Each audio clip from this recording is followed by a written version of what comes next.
السلام علیکم ورحمۃ اللہ وبرکاتہ۔ الحمد للہ رب العالمین والصلاة والسلام علی رسولہ الکریم، اما بعد۔ عزیز طلبہ، جیسا کہ ہم نے طرق التحمل کے جو آداب ہیں ان کا اکثر دراسہ کر چکے ہیں۔ انہیں طرق التحمل میں سے ایک قسم ہے الوجادہ۔ وجادہ جو کہ فعل وجدہ یجدو کا مصدر ہے، جس کے لغوی معنی کیا ہوتے ہیں؟ پانے کے۔ وجدہ یجدو سے یہ مصدر ہے جس کے لغوی معنی کیا ہوتے ہیں؟ پانے کے۔ مصنف رحمہ اللہ وجادہ کی تعریف اور اس کی صورت بیان کرتے ہوئے فرماتے ہیں ان یجد حدیثا او کتابا بخط شخص باسنادہ، کہ کوئی شخص یا کوئی متأخر آدمی جو بعد میں آنے والا ہو، وہ کوئی حدیث یا کوئی کتاب کسی شخص کے اس کے ذاتی خط میں بذات خود وہ شخص لکھا ہوا ہو، اور اس نے جس سے بھی حدیثیں لی ہے آگے حدیثوں کے سلسلہ جو ہوتا ہے، حدیثوں کا سند جو ہوتا ہے، اس کو ذکر کرے، تو بعد میں آنے والا شخص اس کتاب کو یا اس حدیث کو پائے اور اس کو روایت کرنا شروع کر دے۔ یا اس کو دوسرے الفاظ میں یوں سمجھ سکتے ہیں فیما اخذ من العلم من صحیفۃ بغیر اجازت او مناولہ، کہ ایسا او مکاتبہ، کہ ایسا علم جو کہ صحیفے سے، کتاب سے لیا گیا ہو۔ کس سے لیا گیا ہو؟ صحیفے سے، کتاب سے، اجزاء سے یا مصنفات سے، جو کہ متقدمین کی یہاں کتبوں کی شکل تھی۔ کہتے فیما اخذ من العلم من صحیفہ، ایسا علم حدیث یعنی حدیث کا علم، حدیثیں جو کہ صحیفے سے، اجزاء سے، کتاب سے، مصنفات سے لی گئی ہوں، اور بندہ کیا کرے، اس جس کی کتاب ہے، جس نے اپنے کاپی، اپنے نوٹ، اپنے مذکرہ، اپنے صحیفے کے اندر اس حدیثوں کو لکھا ہے، وہ جس سے لیا ہے، اس کے شیخ نے جس سے لیا، یہاں تک کہ اللہ کے رسول صلی اللہ علیہ وسلم تک پوری سند ذکر کیا ہو، کر رہا ہو۔ بعد میں متأخر شخص جو آئے، وہ اس صحیفے کو، اس کتاب کو پائے اور اس کو نہ اس کو اجازت دیا ہو اس شخص نے، صاحب کتاب نے، نہ مناولہ ہو، نہ مکاتبہ ہو، اس میں سے کوئی طریقہ نہ ہو، اور اس حدیث کو اپنے طریقے سے روایت کرنا شروع کر دے۔ اس کو کیا کہتے ہیں؟ وجادہ کہتے ہیں۔ تو امید کی آپ لوگوں کو بات سمجھ میں آ گئی ہوگی۔ اور اس کے اندر مراجعہ کے طور پر کہ کون کون سے الفاظ استعمال کرنے جائز ہیں، یا کون کون سے الفاظ ہم وجادہ میں استعمال کر سکتے ہیں۔ تو وجادہ کے لیے جو محدثین اکرام نے کہا ہے کہ اگر کوئی شخص وجادہ کے طریق سے کسی حدیث کو روایت کرتا ہے تو اس کے لیے جو الفاظ استعمال کرے گا، جو اس قسم کے لیے خاص ہیں، وہی الفاظ استعمال کرے گا، جیسے وجدت بخط فلان، او وجدت بخطه،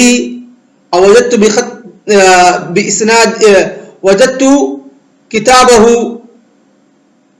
یا حدیثہ، کہ میں نے فلاں شخص کی کتاب یا فلاں شخص کی حدیث اس کے اس خط سے لکھی ہوئی ہے پایا۔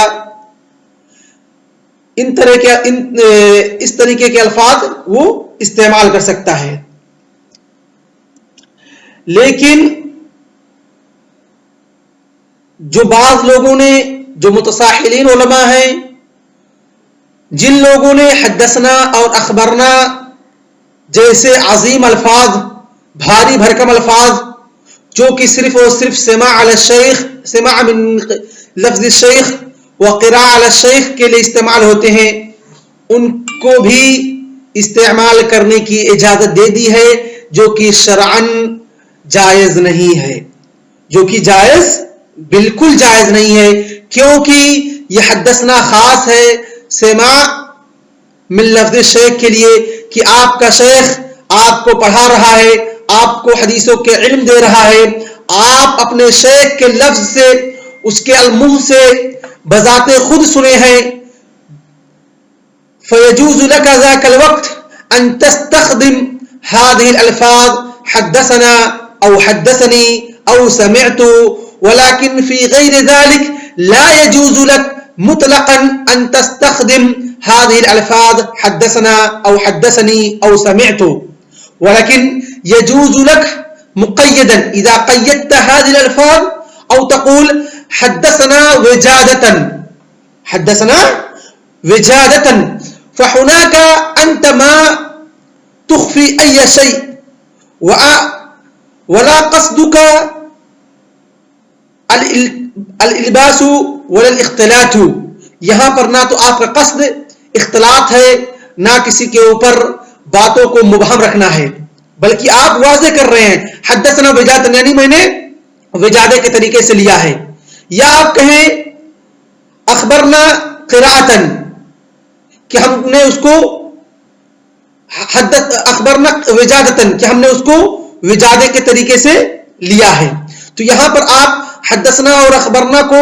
مقید کر رہے ہیں وجادہ کی طرف، تاکہ جو سامع ہو، جس کو جو ہم سے بعد میں حدیثیں لینے والا ہو، وہ ڈائریکٹ اس کا ذہن اس کی طرف جائے کہ یہ حدیث میرے شیخ نے وجادہ کے طریقے سے لی ہے، حدثنا کے طریقے سے نہیں لی ہے، کیونکہ جب آپ حدثنا اور اخبرنا مطلقاً استعمال کرنا شروع کر دیں گے قراءہ میں، تو وہاں پر گویا کہ آپ اس بات کا الباس کر رہے ہیں اپنے سامع پر، اپنے تلامذہ پر، کہ میرے شیخ نے، کیونکہ جب حدثنا اور اخبرنا کا استعمال کیا جاتا ہے تو ڈائریکٹ ہمارا ذہن اس طرف جاتا ہے کہ حدثنا میں قراءہ شیخ ہوا ہے اور اخبرنا میں حدثنا میں سماع من لفظ شیخ ہوا ہے اور اخبرنا میں قراءہ شیخ ہوا ہے، تو فوراً ہمارا ذہن اس کی طرف منتقل ہوگا، تو لیکن جب ہم مقید کر دیں گے تو اس الباس سے ہم اپنے تلامذہ کو، اپنے بعد آنے والے لوگوں کو محفوظ رکھ سکیں گے اور ہم کسی اور چیز کا ایہام اور موہم نہیں کریں گے۔ تو اسی لیے علماء نے ان متساہلین علماء پر جنہوں نے مطلقاً حدثنا اور اخبرنا کو استعمال کرنا جائز کہا ہے، ان پر رد کیا ہے، فلا يجوز لنا ان نستخدم لفظ حدثنا واخبرنا مطلقا لأي شيء للوجادة. وبقي لنا شيء آخر وهو ما حكمها، يعني ما حكم الرواية، فالذي ذهب إليه الجمهور وكافة الناس وأكثر العلماء وهي التي أخذت من طريقة الوجادة فهي منقطعة. الأحاديث التي أخذت من طريقة الوجادة فهي منقطعة. وما هو علة أو سبب الانقطاع؟ لأن ليس فيه إجازة ولا مناولة ولا مكاتبة ولا سماع ولا قراءة، کیونکہ نہ تو اس کے اندر قراءت ہے، نہ سماعت ہے، نہ مصنف نے اجازت دی ہے روایت کرنے کی، نہ مصنف نے اس کو کتابی طور پر لکھ کر کے حدیثوں کو دیا ہے کہ لے جاؤ یہ حدیثیں میری روایت کرو، اور نہ ہی اس کو مناولہ کے طور پر کہ یہ میری مصنفات لے جاؤ اس کو اپنی طرف سے میری طرف سے روایت کرو۔ تو جو معتبر ذرائع ہیں حدیث کے روایت کرنے کے یا طریقے ہیں، ان میں سے یہ طریقہ نہیں پایا نہیں ہے، اس لیے علماء نے اس کو اس طریقے کو کیا کہا ہے؟ منقطع کہا ہے۔ لیکن ایک مسئلہ پھنستا ہے، ایک مسئلہ ہے کیا وہ حدیثیں جو ہم وجادہ کے طریق سے پاتے ہیں کیا اس پر عمل کر سکتے ہیں یا نہیں؟ فيقول المصنف رحمه الله وأما العمل بها فمنع منه طائفة كثيرة من الفقهاء والمحدثين وأكثرهم فيما حكاهم بعضهم، کہ اکثر فقہاء اور محدثین، اور ان جن فقہاء اور محدثین میں سے اکثر جو ہے وہ کیا ہیں جنہوں نے منع کیا، وہ کون ہے؟ مالکیہ ہیں، یعنی مالکیہ علماء نے وجادہ کی طریق سے جو حدیثیں پائی جائیں گی ان پر عمل کرنے سے منع کیا ہے۔ اور